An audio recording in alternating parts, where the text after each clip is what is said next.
Good evening, everyone. Great to see you.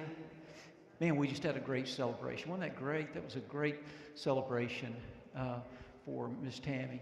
So we know we've got folks that are still going to be coming in, but we're going to go ahead and get started, and we're going to open with a hymn that Nancy's going to lead us in. It's number 77. Number 77, How Great Thou Art. Number 77, How Great Thou Art. And we're going to sing the first and the last stanzas. First and the last. Let's stand as we sing.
Thank you, Nancy.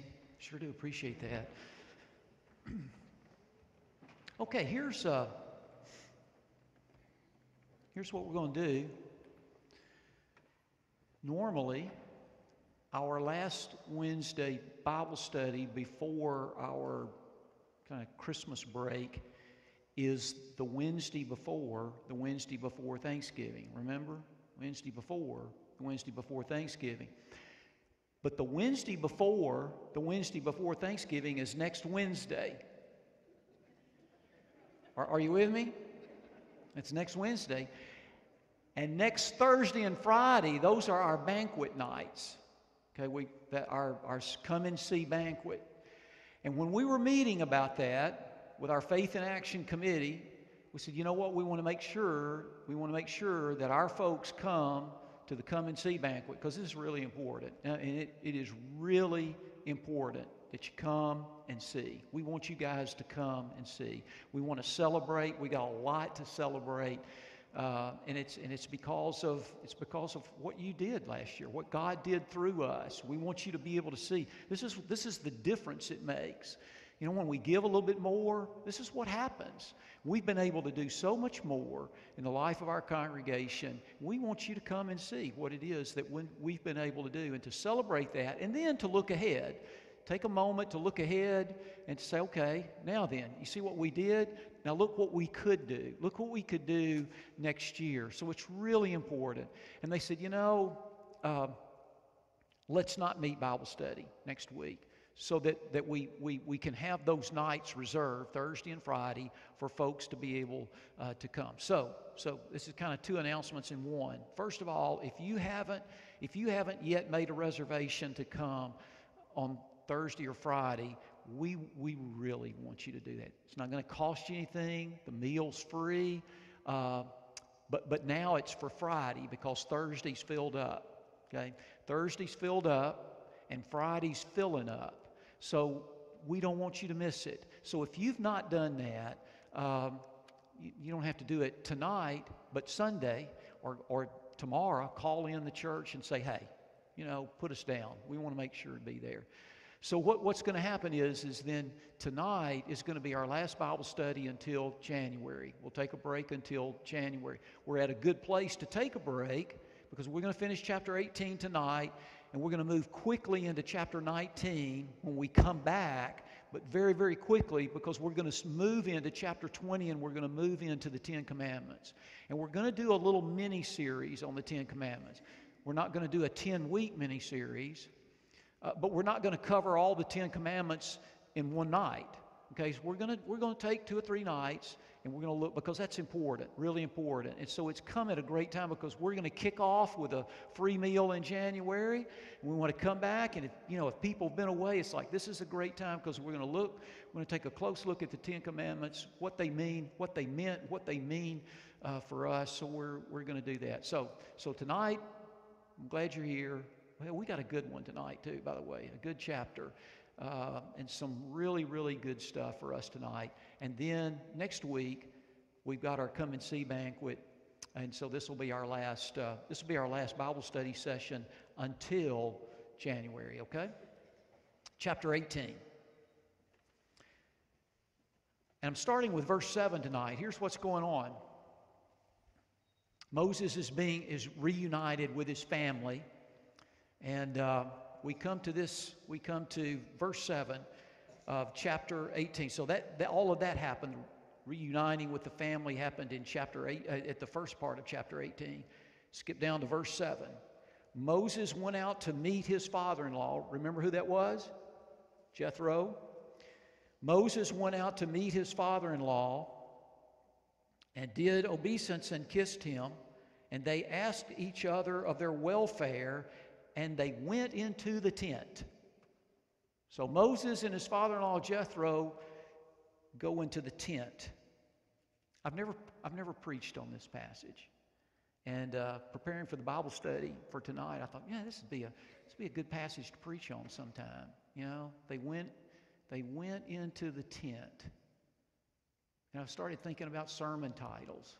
What's going on in your tent? They went into the tent. In a minute, you'll understand this. What's the saying about Vegas? What goes on in Vegas stays in Vegas. What happens in Vegas stays in Vegas. I thought, what happens in the tent can't stay in the tent. Are you with me? We're going to see why. We're going to see why in just a minute. They went into the tent. It's important that what goes on in your tent doesn't stay in the tent. Do I have your attention? Curiosity? It's really important. What's going on in your tent can't stay in the tent. Here's what happens with a whole lot of Christians. A whole lot of Christians. Christians that you know and that I know. Sometimes it happens with us. What goes on in our tent stays in the tent. And it's tragic. What goes on in the tent stays in the tent. It's kind of like, hey, I got mine, it stays in the tent. Look, for us, what goes on in the tent can't stay in the tent. We're going to see the difference tonight. Moses, verse 8, then Moses told his father-in-law all that the Lord had done. So they go into the tent, and here's what happens. We don't know everything that happens, but we know this. Moses told his father-in-law all that the Lord had done to Pharaoh and to the Egyptians for Israel's sake. All the hardship that had come upon them in the way, and how the Lord had delivered them. And Jethro rejoiced for all the good which the Lord had done to Israel. What do you know about Jethro? What do you remember about Jethro? We don't know a whole lot about Jethro. He's the father-in-law of Moses. What else do you know about him? What was his line of work? He was a priest of... Oh, he was a priest of Midian. What does that tell us? What does that tell us? He was a priest of Midian. It tells us that he worshiped a different deity. Isn't that interesting? That's what we know about Jethro. Jethro worshiped a different God. Okay? Now look at what's going on in our life. This is powerful stuff. And it's all right there in your Bible. Let's just listen to this. Moses told his father-in-law everything that the Lord had done to Pharaoh and to the Egyptians for Israel's sake, all the hardship that had come upon them in the way, and how the Lord had delivered them. And he told him how the Lord, whose Lord? Yeah, God, Moses, his Lord. He told him what his Lord had done. And Jethro rejoiced for all the good which, who? Moses' Lord, the Lord, had done to Israel. In that he had delivered them out of the hand of the Egyptians. Now get this. Look at what happens next. And Jethro said, who's Jethro? Priest of Midian, worshiping a different God. Look at what he says. And Jethro said, blessed be the Lord, who has delivered you out of the hand of the Egyptians and out of the hand of Pharaoh.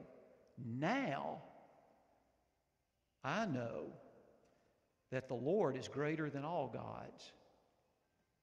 Look at that. Is that amazing? This is a guy that worshiped a different God.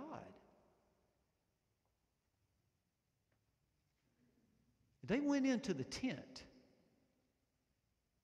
So see, there's the question. My question is, what's going on in our tent? What do people hear when they come to our tent? What do people hear when they come to your tent? What do they hear? What do they see when they come to your tent? Jethro went into Moses' tent, and Moses told him what? What his God had done. He told him what his God had done. And Jethro heard that, and Jethro said, that's my God. That's my God now. Your God is greater. Now I know the Lord's greater than all gods, because he delivered the people from under the hand of the Egyptians when they dealt arrogantly with them. And Jethro, Moses' father-in-law, look what he did. Offered a burnt offering and sacrifices to God. And Aaron came with all the elders of Israel to eat bread with Moses' father-in-law before God. Whew, man, I'm going to tell you. I've read that before. Have you read that before? I've read that before. Isn't it an interesting thing about Scripture? Don't you love Bible study? I know I can ask you all that because you're here. So I know you love it. But isn't it an amazing thing? You start digging around, poking around, all of a sudden you see, I've read that before. I've never seen that before, though. Have you ever read the Bible and said, well, I've read that, but I never saw that before. Well, it was there. It didn't just kind of all of a sudden come there. Look at what's going on. They go into the tent. They go into the tent. We don't know everything that was said in the tent. There's a story in the New Testament. I've got it marked. Go back and read it, but we're kind of a little short on time tonight. But you remember the story. You remember the story about Zacchaeus, right? That's in Luke 19. So if you want to read it again, you remember that story. Yeah, it was Zacchaeus, wee little man was he, climbed up in some. You remember Zacchaeus. Everybody knows about Zacchaeus, right? And Jesus said, what did Jesus say to Zacchaeus? He said, come down out of that tree. And then what did he say? He said, what did he say? I'm coming to your house. Come, get down out of that tree. I'm coming to your house. And so they went to his house. And what did they talk about? When they went to Zacchaeus' tent, what did they talk about? We don't know. What happened? Yeah, isn't it interesting? Remember, the story says, you know this, the story says salvation came to this house, to his house today. Remember? And then what did Zacchaeus do? Zacchaeus said, from this time on, what? See, this is really good passage for stewardship time. Because remember what he said? He said, I'm going to do what? All these people that I cheated? All these people I cheated? Hey, I'm going to make amends. I'm going to do what's right. Remember? I'm going to do what's right. It changed him. Whatever happened in his tent changed. We don't know everything that was said, but it changed him. We don't know everything that was said in the tent tonight. We don't know everything that was said. But what we know is that what was said came out of the tent. It didn't stay in the tent. Are you with me? You see what I mean? Listen, guys. Way too many times, here's what we do. Here's what we do. You know what we do. You know one of the scariest words for Christians today? You know what one of the scariest words is? Witnessing. Witness. Go witness. And you know one of the reasons it's so scary is a lot of us have been on the receiving end of some real bad witnessing. Have you ever been on the receiving end of some bad witnessing? I was in divinity school at Vanderbilt years ago. I remember walking to class one day. I think it was my first year there. I used to park over, you can't even do this anymore, but back in the old days, you could park over by what was Scarrett College back in those days, and you could park over there and then walk over to the divinity school. And I'm walking from Scarrett College over to the divinity school, and on my way, this guy came up to me, and this is what he said. He said, "Are you saved?" He walked right up to me and said, "Are you saved?" Have you ever had anybody do that to you? I want to tell you, it didn't do much for me. Maybe it did for you. Maybe it did for you, but it didn't for me. Because I was on my way for a midterm. And I didn't have time to be talking about, listen, man, I got an Old Testament midterm coming up. And I didn't even take time to tell him that. I just kept walking. It kind of turned me off because it was sort of said in a kind of a I am and you're not sort of way. Have you ever been on the receiving end of that? Here's what's great about our passage tonight. Our passage tonight talks to us about the importance of witnessing, but it doesn't just talk to us about the importance of witnessing. It tells us what good witnessing is. What was good witnessing in our story tonight? What did Moses do? Did he turn to Jethro and say, "Jethro, are you saved?" Did he turn to Jethro and say, "If you died tonight, Jethro, do you know where you would spend eternity? Are you going to hell, Jethro?" He didn't do any of that, did he? What did he do? What did Moses do? What did he talk to Jethro about? He talked about what God did for him. This is what God's done for me. There's your witness. Look, guys, there's your witness. Talking about this is what God did in my tent. This is what God's done in my tent. Hey, tell me something. Do we do that here at First Church? Do we talk to people about what God's done in our tent? Talk to other people. I want to tell you what's going on in our tent. Let me tell you. See, that's not offensive to anybody. You know that I've pastored some great churches. This is a great church. I've been fortunate to pastor some great churches. The church that did it the best in terms of witnessing was a church in Jackson, Mississippi. I had the great privilege of pastoring Christ United Methodist Church at Jackson, Mississippi. I'm going to tell you, those folks talked about what was going on in their tent. And when I first got here, I shared this with some of you in our little town hall meeting. So some of you may have heard this before, but I'm going to tell you, they talked about it. They didn't beat people over the head. They just talked about what was going on in their tent. They talked about what God was doing in their tent. My son was in high school when we moved there, and he played basketball. And it was early in the season. In fact, it was first game of the season. I got there, and I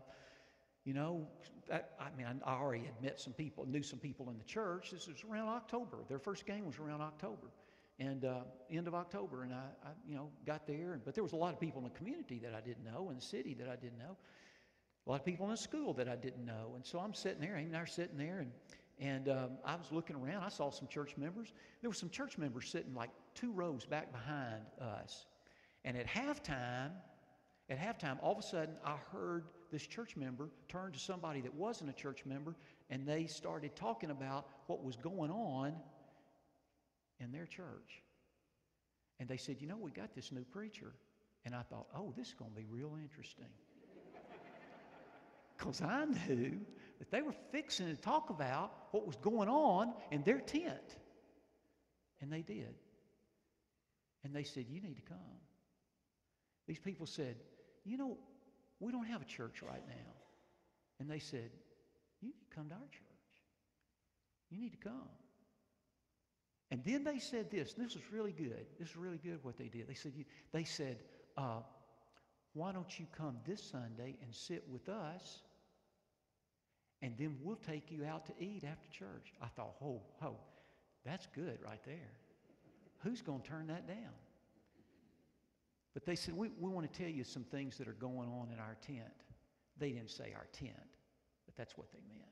And they started talking about some things that were going on.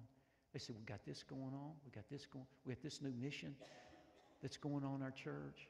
We started this new class. Preacher's doing a Bible study on Wednesday night. They started talking about that. They started talking about things that God was doing in their tent. Are you guys with me? And you know what happened that next Sunday? Those people, they came to church. This is a great story right here. Listen, everybody's called to witness. We do it in our own way. But look at the power of Moses' witness with Jethro. All Moses did is he said, Jethro, I want to tell you what God did for me. And this is what he did. And Jethro heard that, and he said, you know what? That's got to be my God. Got to be my God. Listen, guys. Chrislyn, Trey, Zach, we can reach some people. We can reach some people. We have reached some people. But you guys can reach more people than we'll ever reach. You guys will come into contact with folks that we'll never come into contact. You guys can. And listen, here's what our passage is saying to us tonight. It's a challenge for us. You don't have to beat them over the head with the Bible. Nobody wants that. You don't have to beat them up with your faith. You don't have to scare the hell out of them. And I mean that literally. No, you tell them what God has done in your life. That's all. Hey, let me tell you what's going on in our tent. And see what happens. Let God take care of the rest. You see? Isn't that a powerful story? Isn't that a great story? Man, that's a whale of a story right there. I need to preach on that someday. Don't you think? I think I ought to preach on that someday. Yeah, I like that. What that did. What happens in the tent doesn't stay in the tent, though. See, I like that. Let's keep going. Verse 13. On the morrow, Moses set to judge the... hey, this is good too. This is some good practical stuff on leadership. There are a lot of leaders in here. A lot of you in your workplaces, and you're looking for leaders. And in the church, we're always looking for leaders and how to be good leaders. And man, I'm going to tell you, this is a great passage right here. Unfortunately, I'd forgotten about it. I'll tell you what, next year when we go through our nominations process, the first night, I'm going to read this passage right here. This right here is what it's all about. On the morrow, Moses sat to judge the people, and the people stood about Moses from morning till evening. Isn't that interesting? Moses sat to judge the people, and the people stood about Moses from morning till evening, when Moses' father-in-law, who is that? Jethro, who's now got a different God, right? It's kind of interesting. When Moses' father-in-law saw all that he was doing for the people, he said, "What is this that you're doing for the people? Why do you sit alone and all the people stand about you from morning till evening?" And Moses said to his father-in-law, "Because the people come to me to inquire about God. When they have a dispute, they come to me, and I decide between a man and his neighbor, and I make them know the statutes of God and his decision." Moses' father-in-law said to him, "What you're doing is not good." Now, that's the way my Bible interprets that. What you're doing is not good. I think what he meant is, that's stupid.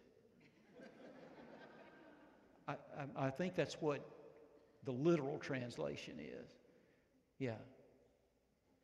They kind of cleaned it up when they translated it. They decided to say, "What you're doing is not good." But no, look, hey, come on, man. You've lost your mind. This is stupid what you're doing, Moses.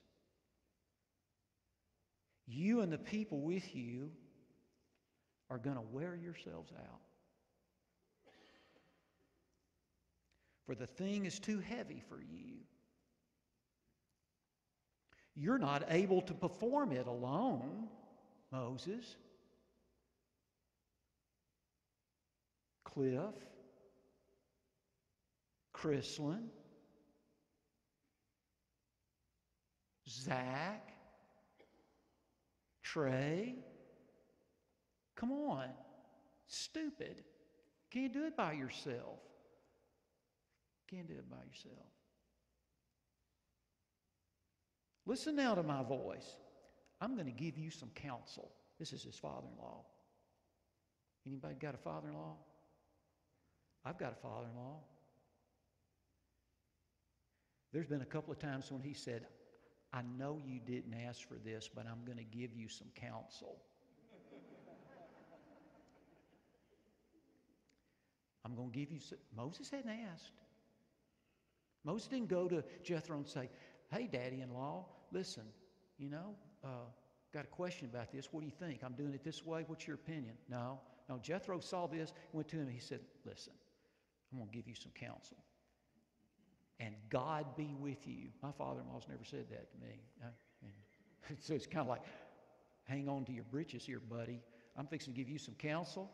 God be with you, okay, because it's fixing to come. You shall represent the people before God. That's what you do, Moses. You represent the people before God. Bring their cases to God, and you shall, get a load of this. What's it say in your Bible? What's the first thing it says? You shall do what? Yeah, mine says teach.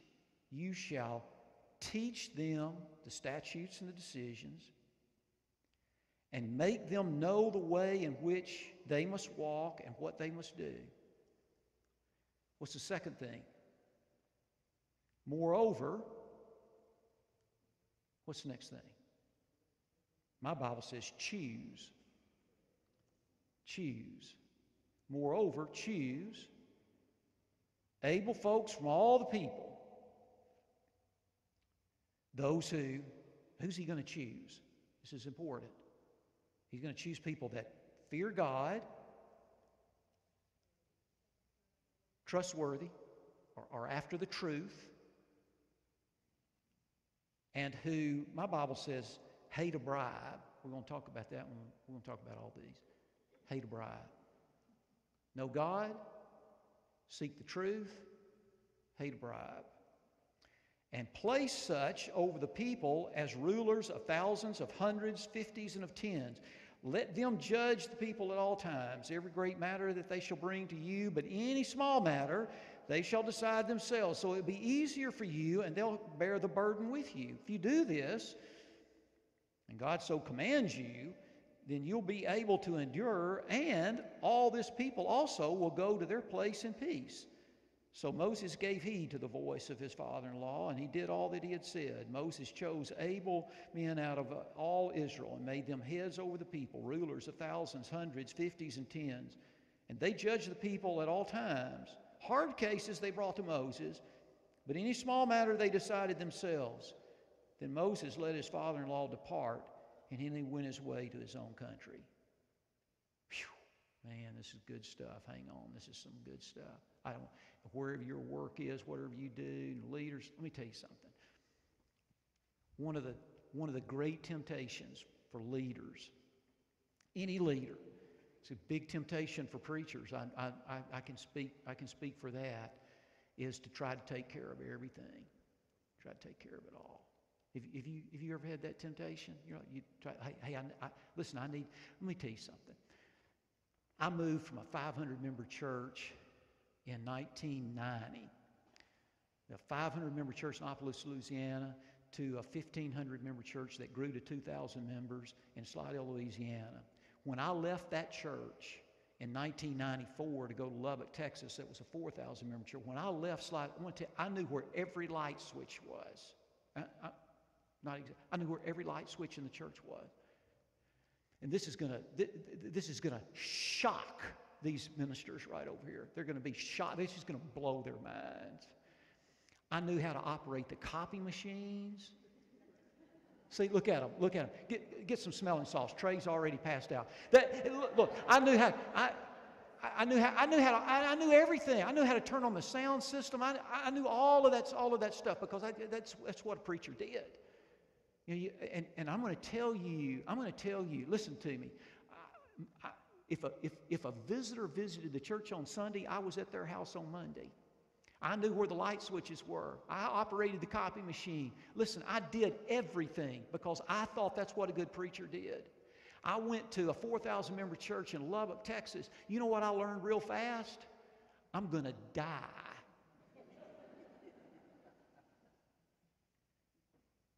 And I heard somebody say,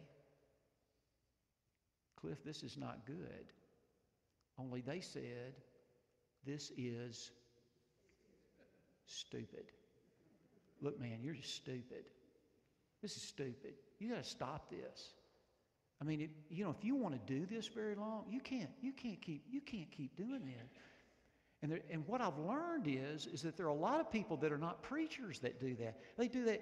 Maybe some of you guys, maybe that's the way you operate. It's like, hey, if I'm going to be a good leader, I got to do everything. I got to be in control of everything. I got to call all the shots. I've got to know everything. I got to have my hands on. I got to have my hands on everything. Every little detail I've got to know. And you see what it's saying here. This is great stuff. You need to mark this in your Bible. I'm telling you. You got a staff meeting, you need to take this back to your staff. Hey, listen, I learned something in my tent the other night. I want to tell you what we learned in our tent the other night. We learned that God uses us in different ways. Look at what's going on here. Look at what Moses is doing. First of all, Moses is wearing himself out. See, Jethro said that. Look, man, you're wearing yourself out. You're not going to last. That's number one. Number two, the people's needs weren't being met in a timely fashion because he felt like he had to do it all.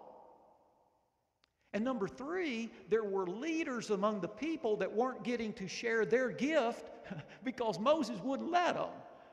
Moses had to do it all by himself. Are you with me? Is this preaching or what? You see, this is church. This is church. So what did he say do? He didn't say, Moses, you need to stop doing everything. No. What did he say to Moses? Moses, you're called to do what? What's the first thing? Teach. You're called to teach. You're called to teach. Then you're called to show. Remember? You're called to show them. Show them. Show them. Model. What's another word for that? We've already talked about it tonight. Witness. Now that doesn't mean you have to do everything. I mean, you have to do everything. But I learned a long time ago, it's hard to stand up here and say, we need you to do this, and the one standing up here is never doing it. Are you with me? Now, the one standing up here can't do everything. Remember? Can't do it. So, like if I ask you, if I say to you, hey, you find out your mission, it's going to fill you up. I can't do every mission, right? You can't do every mission. Find your mission. You find your mission. I'll find my mission. And they may change over the years. Maybe, you know what my mission is now, don't you? What's my mission? What? Say it loud. My mission, Guatemala. Now, look, I told you the other day, I went to a fundraiser for Doors of Hope. Holy moly. Listen, guys, we want to do more in that ministry next year. That's a great ministry. Yeah. We got a lot of those here in our church. A lot of those kind of ministries. You know what they are. Find yours. You see, you got to find yours. I'm not going to tell you like what Amy and I give to the church. But this is what I believe. I believe if I'm going to talk about it, Amy and I have got to do it. And it's a joy to be able to do it. But this is what I believe. I don't know that I can prove this, but I believe it. I believe that you, along with any church members, I believe there is a way that you can sense whether or not we're doing it. Does that make sense? I don't have to tell you what it is. I don't have to tell you tell you the truth, I don't mind telling you what it is. Actually, if you came last year to our home visits and the ones if you were really listening, you know how much Amy and I are giving. If you were really paying attention, now you're thinking, dadgummit, we should have paid more attention. But if you were paying attention, I wasn't trying to tell you, but I went back and reflected on what I said. Oh my gosh, if they were paying attention, they know. But I don't mind, but I know that a lot of church folks, they get all shook up about that. They think, no, we don't tell. But this is what I believe. I believe people somehow they sniff that out. They sniff out fake. I really believe that. And I believe if Amy and I weren't doing it, you could sniff it out and say, I believe that. And see what he's saying here is look, here's what you do, Moses. Teach, model, and then what? Choose. Teach, model, and choose. Okay. We've talked about modeling. Let's talk about teaching. First thing he said, Moses, your job is to teach. Your job is to point people to God. Okay? That's what you do. You point people to God.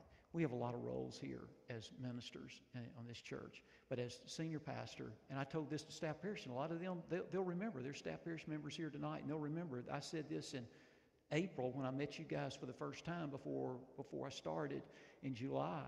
I said, this is what I see as my primary responsibilities as a senior pastor. Preaching, teaching, casting the vision. Knowing that a church has a mission. This is our mission. This is our purpose. This is our reason for doing everything we do. Cast the vision, preach, and teach. Now, that's not everything I do. Lord have mercy. We counsel. There's administrative stuff to do. Here's the thing I've learned about administration. A lot of ministers, man, I'm kind of on a roll, aren't I? A lot of ministers have forgotten the call to teach, especially the scriptures. And they've all of their time has gotten soaked up in administration. And that's been a pet peeve of mine.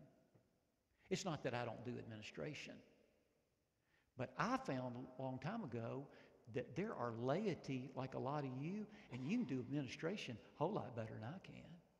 So you know what I decided to do? I'm going to let you do it. Pretty smart, isn't it? Don't you think that's pretty smart? Now, some people don't think that's smart. You guys do, don't you? Some people don't, because that's what they want their ministers doing, because they think that's what ministry is all about. They think ministry is all about the next meeting, going to the next meeting, and ministry, and doing all ministry, and going to the next meeting, and having a meeting, and then doing another meeting, and then having a meeting about the meeting, and then having a meeting to reflect on the meeting that you had, and meeting, and all that kind of stuff. And that's ministry. And that was ministry in the 50s. And I heard somebody say one day, if the 50s ever come back around again, the Methodist Church is going to be ready. But there's other people, and they want to give you a nickel for every meeting that you... Now, you got to have some meetings. But you know what's important? I went back to this passage right here. I went back to this one, and it gave me a little insight on, wait a minute, what's important? You know what's important? Teaching the Scriptures. So Moses, you teach, you point people to God. You teach and point people to God. Now, these other folks, you point them, and they're going to help you out, and they're going to do a lot. They're going to take a lot of that off of you so that you can do what it is that God wants you to do and you're called to do. Are you guys with me? Does this make sense? It doesn't mean that we're not doing it. No, absolutely, we got to. But teaching, preaching, that's priority. And then he said, model it. Look, listen, that doesn't mean you're going to be perfect. It doesn't mean that you got to do everything, but you sure better walk it if you're going to talk it. With me? And then he said, here's the last thing he said. What? Choose. Now that's really important. You got to have some people around you that are going to help you. Now who did he say choose? People that do what? People that love God. They're committed to God. Whew, there you go. You give me a small group of people, and Jesus is the most important thing in their life, and I'm going to tell you, guys, I'm going to tell you, we'll start doing kingdom work. You don't have to, listen, you don't have to have thousands of them. You have a core group, and I'm looking at you. You know what? I'm committed to Jesus. I'm committed to Jesus. Don't know everything. Don't pretend to know everything. Don't have everything figured out. Got more questions than I got answers. But I'm committed to following Jesus. Are you with me? That's what he said. Pick. He said God here. Okay? What's the next thing? Committed to what? The truth. Committed to God, committed to the truth. In order to be committed to the truth, guess what? You got to be open a little bit. The doors up here have got to be open a little bit in order to be committed to the truth. Does that make sense to you? I mean, if you think you've got it all figured out, you're going to be closed to the truth, because guess what? God isn't through revealing himself to us. And so if we think that's what happened to the Pharisees. They thought they had all the truth they needed. They had it all figured out. And so when Jesus came, man, it blew their world up, because they thought, no, we got it all figured out. So you got to be open. You got to be open so that you can be challenged. So that's a part of what we do in the church, is we challenge each other so that we can be committed to the truth. Does that make sense? And then the last one was what? Mine says, who hate a bribe. Hate a bribe. It's another way of saying being committed to others, committed to the body. Here's what happened. You've heard the phrase greasing the palm. That's the bribe.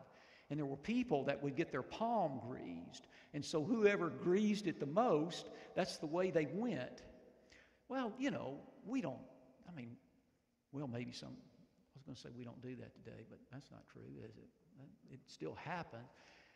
But like in the church, it doesn't happen that way, but this is the way it can happen in the church, is that if you're not careful, this is one of my temptations that I have to deal with all the time. I'm a pleaser. I was the guy that I wanted to please the teachers, and I wanted to please the coach. Look, I'd go through a wall for my coach because I wanted to please my coach. I wanted to please the teachers. I was a pleaser. I wanted to please my parents. I was a pleaser. And so as I got older and I got into the ministry, I discovered that I wanted to please you guys. Okay? And where that got dangerous is it's almost like taking a bribe. Because, if there was somebody out here that I wanted to please, I could go that way whether I thought it was the right thing to do or not. Have you ever done, does that make sense? And so when he's saying, hate a bribe, what he's talking about is it's those people who are going to make sure that they do the truth for the whole body, whatever that is, even though it may upset some of these over here. Don't take the. Does this make sense? And that's who you want as your leaders. You want leaders that are, their deal is, hey, well, let's bring it home to today's world. Those who are committed to Jesus, committed to the truth, and committed to what's best for the body. And sometimes when you're committed to what's best for the body, you have to make some decisions that are going to, it's not going to please everybody. Does that make sense? But that's what you got to have in leaders. That's what leaders do. That's what leaders do. And when you do that, and when you're living that, guess what? A lot of good things happen in your tent. And when those good things are happening in your tent, what do you do with them? Well, you just, keep them there and hope somebody else finds out about it, right? Have you heard about Little Bo Peep evangelism? You should have heard about it. It's what the Methodist Church has been doing for years. Little Bo Peep has lost her sheep and can't tell where to find them. Just leave them alone.